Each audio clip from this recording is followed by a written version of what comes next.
Hi everyone, my name is Matt Brechwald. If you don't know me already, I'm a criminal justice instructor here at the College of Western Idaho. And today we are speaking with Ernie Wyand, who is the Supervisory Senior Resident Agent for Southern Idaho for the FBI. And the reason we're speaking with Ernie today is to help you understand what it takes and how to become an FBI agent. So, Ernie, I'm going to ask you some get-to-know-you questions at first, and then we'll get into some more specifics.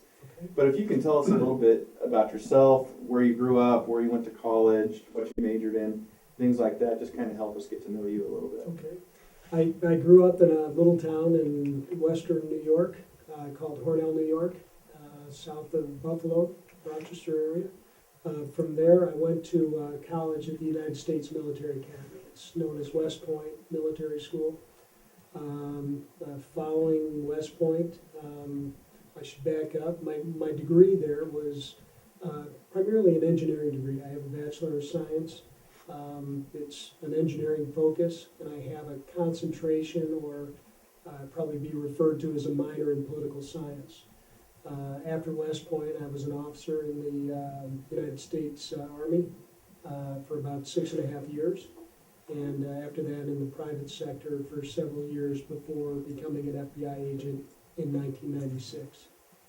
So what was your first job then once you finished, I guess, out of the military and out of college? My first job, I ran a business. I was a business owner and operator, and it had a marketing focus. It was using technology to promote and market various products. And it was over in Hawaii.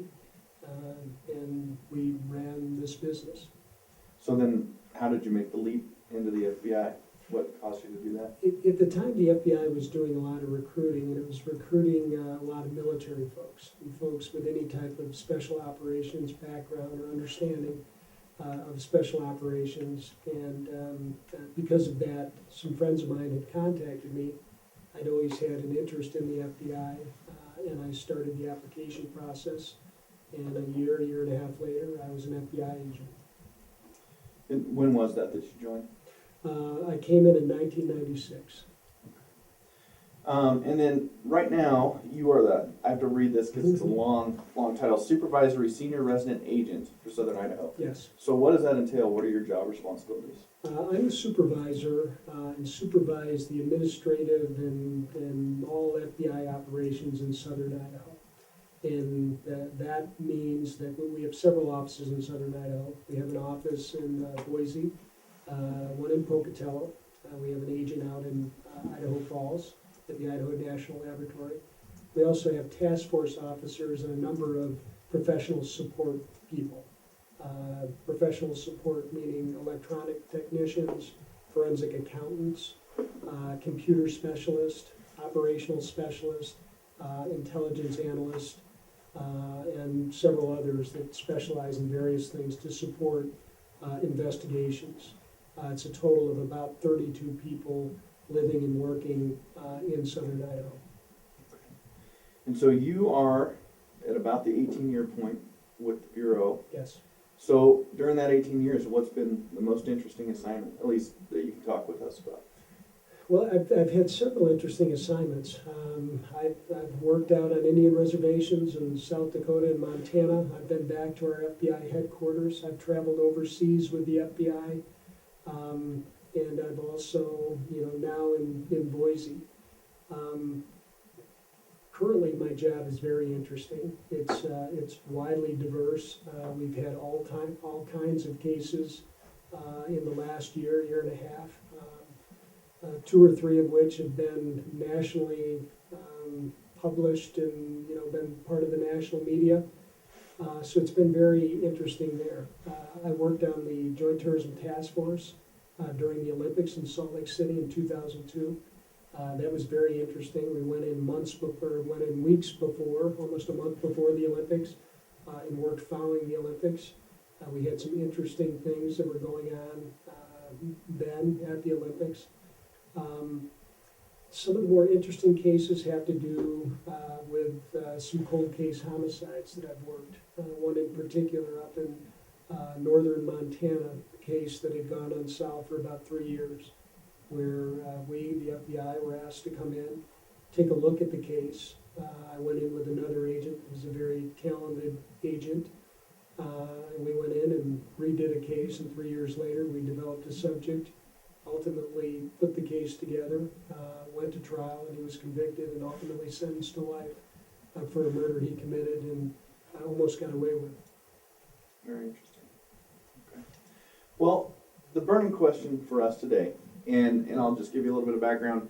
Most of our students at the College of Western Idaho are just beginning their college careers, or they're going back to school to start over into a new pursuit of education. Mm-hmm. And in our policing classes and our criminal justice classes, one of the most frequent questions we get is, are you going to talk about how I can become an FBI agent? Because you can go on the FBI's website and you can look at the recruiting page and the jobs page, but really, how does this happen? Mm-hmm. And so that's what we want to talk about today and help our students understand that if they've got their sights set on the FBI, how are they going to be able to make that happen? How are they going to get that done? Okay. So if you'll indulge us, we'll talk about that for a little while. Sure. Okay, so the FBI requires at least a bachelor's degree for employment. If you could pick 3 degrees, what would you think the top 3 degrees would be for a college student to pursue if they want to wind up as a special agent in the FBI? Okay. Well, if it's a 4-year degree and not going on and getting kind of post-college education, I would say that the most valuable degrees, the ones that extend over time, because oftentimes the FBI is looking for a specific degree or qualification depending on what's going on in the world. An accounting degree and finance degree remains one of the best ways to get to make yourself competitive for the FBI. Other, in terms of not going on and getting a master's degree, engineering degrees, math, physical sciences, language degrees are probably the most, put you in a very competitive category. If you're going on to further your education, getting a master's degree, being a lawyer, going to law school, becoming a member of the bar, makes you extremely competitive for the job. I think the FBI has found over the years that people with finance degrees and accounting degrees make very good investigators. It doesn't matter if it's a white-collar case or an intelligence case or an espionage case or a standard criminal case of some type. I think they've found that people with the accounting degrees tend to have the qualities that make you a productive and effective investigator.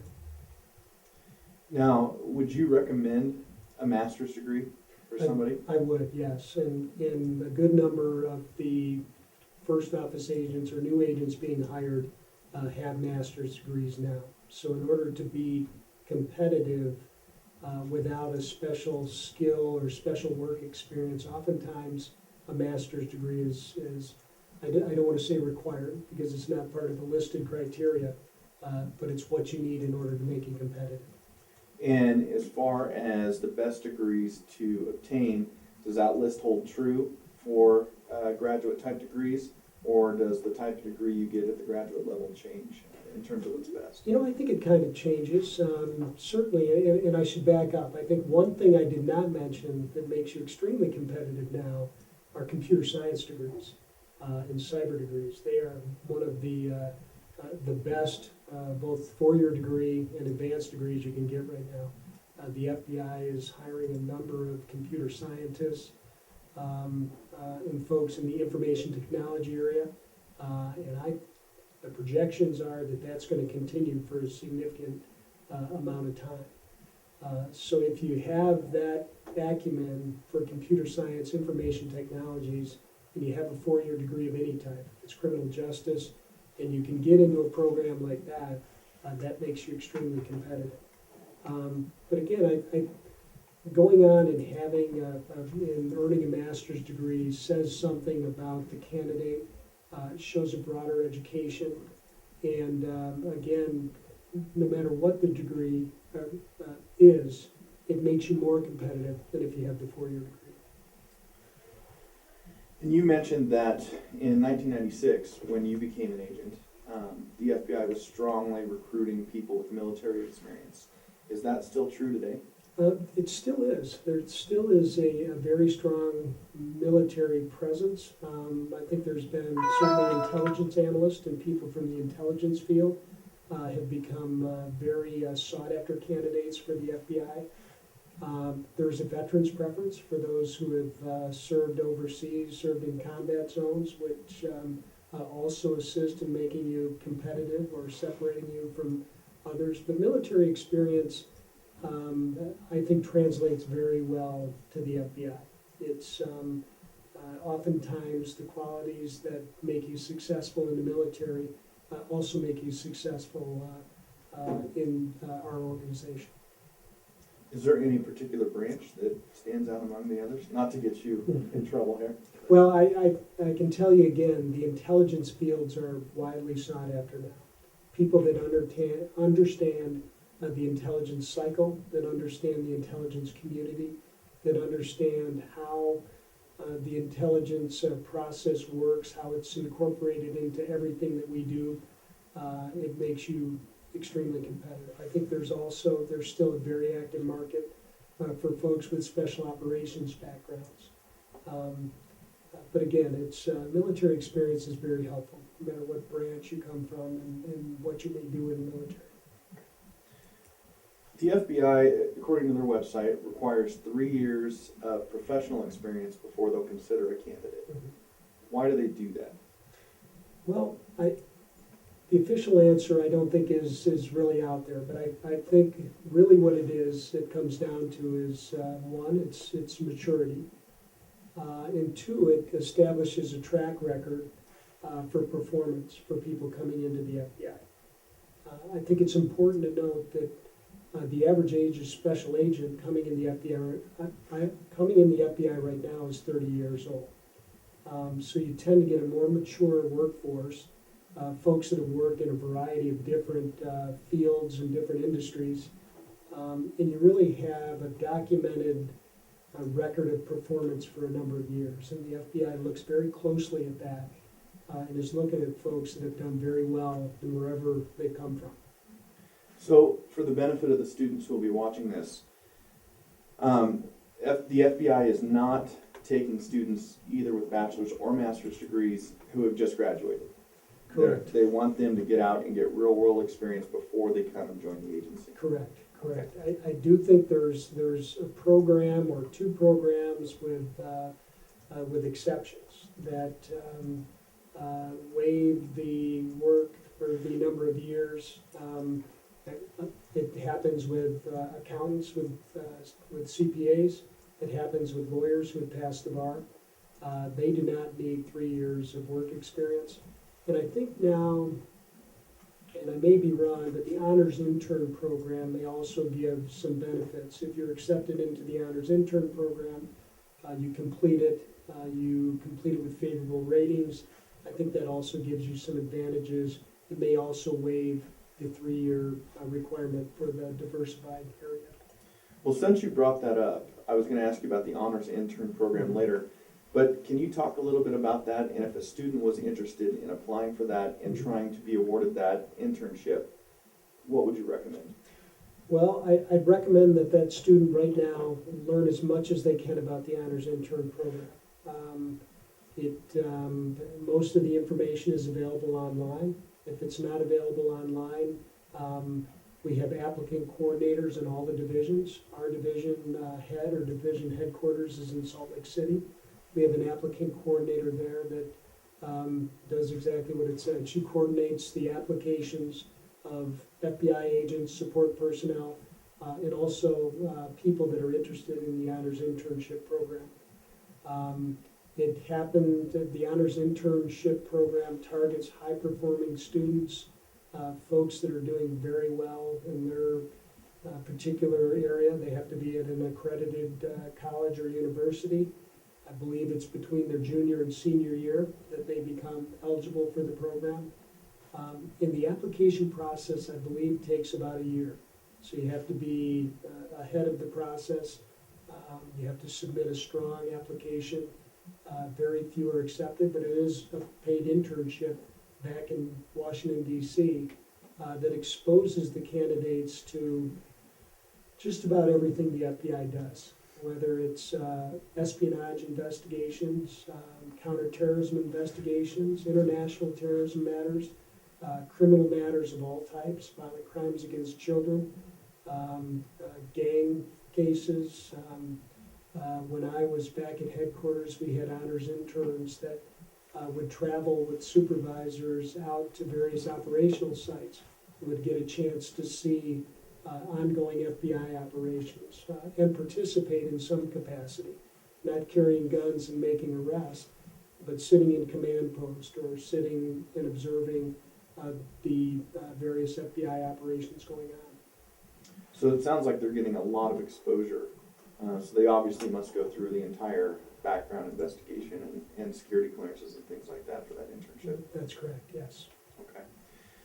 According to the website, specifically to hiring candidates, the FBI has 5 special agent entry programs. They list accounting, computer science and information technology, language, law, and then diversified.